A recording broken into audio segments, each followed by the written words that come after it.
जबरी चोरी करणारे 3 रिक्षा चालक जेरबंद. 1,88,500 रुपये किमतीचा मुद्देमाल जप्त. गुन्हे शाखा युनिट क्रमांक 1 ची कामगिरी. दिनांक 28/9/2025 रोजी सकाळी 10:30 वाजता फिर्यादी हे भावासोबत रिक्षाने नाशिकला त्र्यंबकेश्वरच्या दर्शनासाठी जात असताना सातपूरच्या पुढे गेल्यानंतर रिक्षा चालक व रिक्षात बसलेले इतर 2 इसम यांनी फिर्यादी यांना चाकूचा धाक दाखवून फिर्यादी यांच्या खिशातील एक मोबाईल, रोख रक्कम व सोन्याची बाळी चोरी केल्याबाबत सातपूर पोलीस ठाणे गुन्हा रजिस्टर नंबर 339/2025 भारतीय दंडविधान कलम 309(4), 311(3)(5) प्रमाणे गुन्हा दाखल झाला होता. सदर चोरीचा गुन्हा उघडकीस आणण्याबाबत माननीय श्री संदीप कर्णिक, पोलीस आयुक्त नाशिक शहर यांनी सूचना दिल्या होत्या. त्या अनुषंगाने माननीय श्री किरणकुमार चव्हाण, पोलीस उपायुक्त गुन्हे शाखा, माननीय संदीप मिटके, सहाय्यक पोलीस आयुक्त गुन्हे शाखा यांनी गुन्हे शाखेचे पथक तयार करून त्यांना मार्गदर्शन केले होते. त्या अनुषंगाने सदर गुन्ह्याचा तपास गुन्हे शाखा युनिट क्रमांक 1 चे अधिकारी व अंमलदार करीत असताना दिनांक 16/10/2025 रोजी गुन्हे शाखा युनिट क्रमांक 1 कडील पोलीस हवालदार भांड व पोलीस हवालदार नाझीम खान पठाण यांना गुप्त बातमीदारामार्फत माहिती मिळाली की एका रिक्षात रिक्षा चालक ज्याने हिरवा शर्ट व काळी पॅन्ट घातली आहे व त्याच्यासोबत 2 इसम हे मेळा स्टँड भागात येणार आहेत,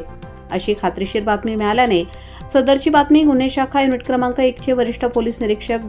श्री डॉक्टर अंचल मुदगल यांना देऊन त्यांनी पोलीस हवालदार संदीप भांड, प्रवीण वाघमारे, प्रदीप म्हस्ते, प्रशांत मरकड, विशाल देवरे, विशाल काठे, मिलिंद सिंग परदेशी, पोलीस अंमलदार मुक्तार शेख, अमोल कोष्टी, अनुजा एल्वे व चालक पोलीस हवालदार नाझीम खान पठाण यांचे पथक तयार करून त्यांना मार्गदर्शन केले. नमूद पथकाने माहिती मिळाल्यावरून ठक्कर बाजार, मेळा बस स्टँड परिसरात सापळा लावून थांबलेले असतानाच संशयित इसमास ताब्यात घेऊन त्यास त्याचे नाव गाव विचारले असता त्याने त्याचे नाव आशिष शशिकांत पगारे, वय 20 वर्ष, राहणार Samangaon road, government polytechnic college जवळ दिनकर सोनवणे यांच्या घरात भाड्याने, नाशिक रोड, प्रफुल्ल विजय दोंदे, वय 24 वर्ष, राहणार फ्लॅट नंबर 32, ओम नमः शिवाय अपार्टमेंट, सिद्धार्थनगर, फेम थिएटर समोर, नाशिक रोड,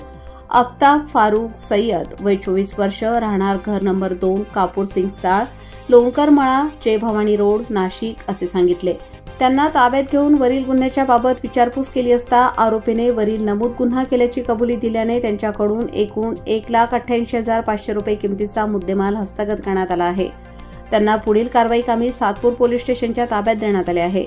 सदरची कामगिरी माननीय पोलीस आयुक्त श्री संदीप कर्णिक, माननीय श्री किरणकुमार चव्हाण, पोलीस उपायुक्त गुन्हे शाखा, माननीय संदीप मिटके, सहाय्यक पोलीस आयुक्त गुन्हे शाखा नाशिक शहर यांच्या मार्गदर्शनाखाली गुन्हे शाखा युनिट क्रमांक 1 नाशिक शहरकडील पोलीस निरीक्षक श्री डॉक्टर अंचल मुदगल, पोलीस उपनिरीक्षक चेतन श्रीवंत, पोलीस हवालदार संदीप भांड, प्रदीप म्हस्ते, प्रवीण वाघमारे, प्रशांत मरकड, विशाल देवरे, विशाल काठे, मिलिंद सिंग परदेशी, नाझीम खान पठाण, शर्मिला कोकणी, पोलीस अंमलदार मुक्तार शेख, अमोल कोष्टी, अनुजा एल्वे, मनीषा सरोदे अशांनी केलेली आहे.